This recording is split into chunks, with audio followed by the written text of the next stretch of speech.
It's time to think about the spring repots. I got a lot of trees in nursery pots and they need to be repotted.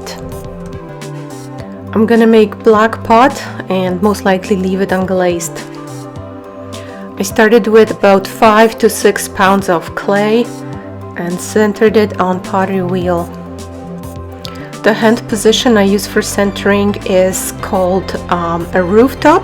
One hand on the top, one on the sides of the wall, and then I alternate between a rooftop and doming, creating a dome until clay is nice and evenly distributed across the wheel.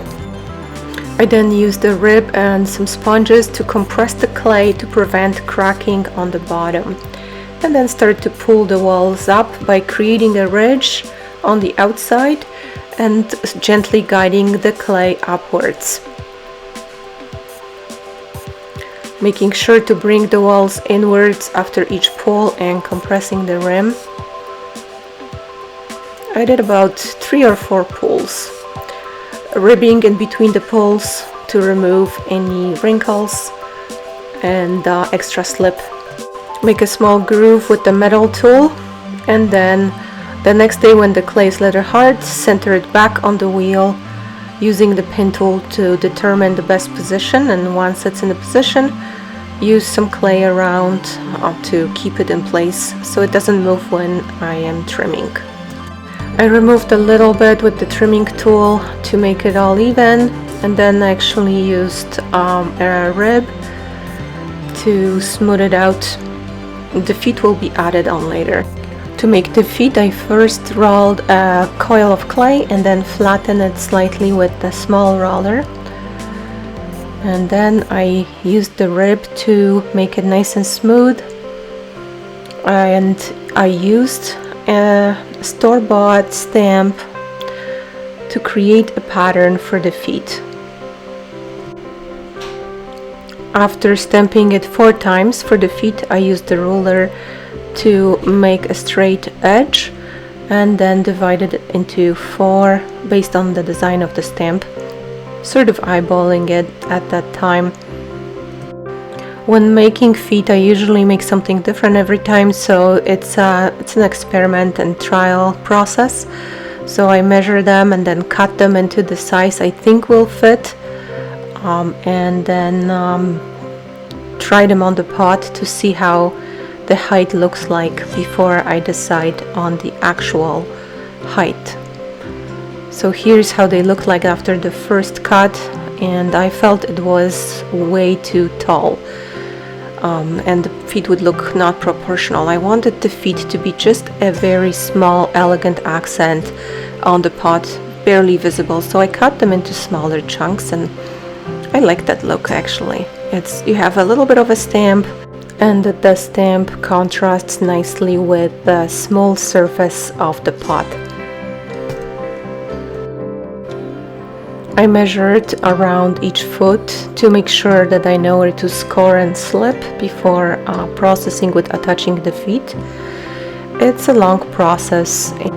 The feet are a very important part of the pot because they have to support the weight of the tree, and they are a small detail that shows the craftsmanship. So I always spend the most time on making sure my feet are not only attached properly, but all the surfaces are smooth and the seams are not visible.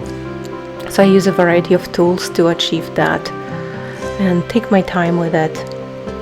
Now it's time to flip it and see how it turned out. So I flip it between 2 butts, that way I don't have to lift it. And yeah, I think it looks fantastic.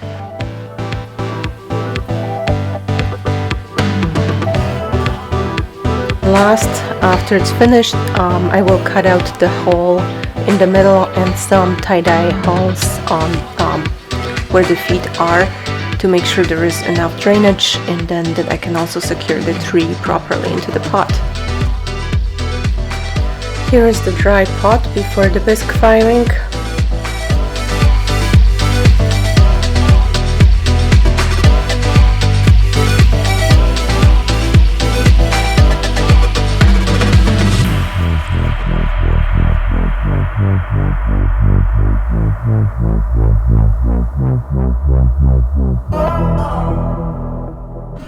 It is a tall pot, so it will be good for developing the roots and transition from the nursery pot. Now it goes to kiln for the bisque firing.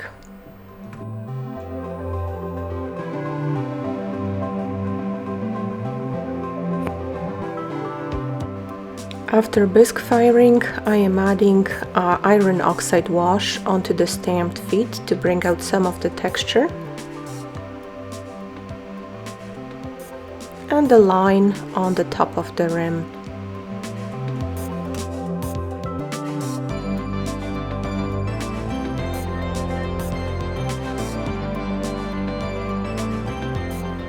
Now it's time for the last firing, glaze firing. The firing goes until late night, and after the kiln shuts off, it glows. And here's how it looks like after the firing.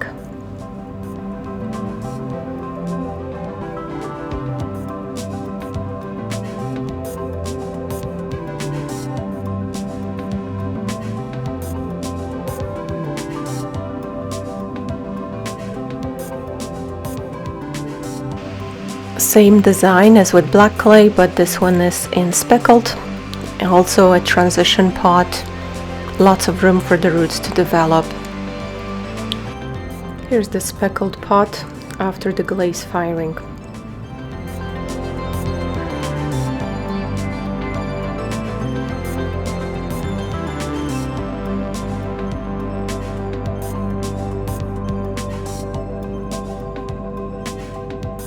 And here the same design in the red clay.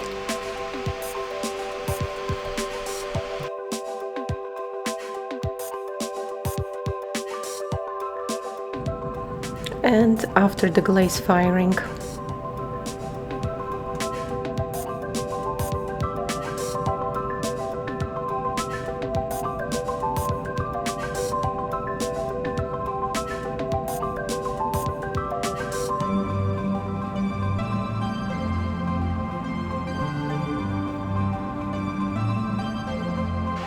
A small and elegant pot for a bougainvillea with triangular feet and different stamp design.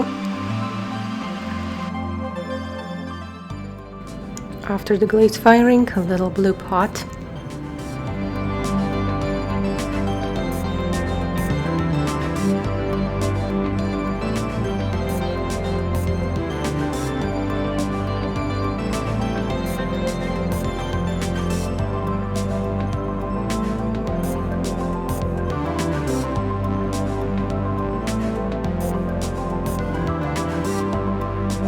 And more sturdy one for the bougainvillea as well.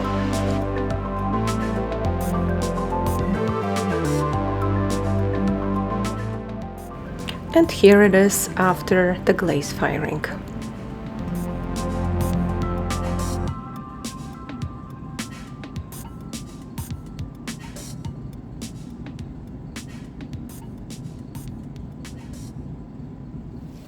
By the time all my work is finished, it's early spring, but it's still too early for repotting, so I have to wait another month or so.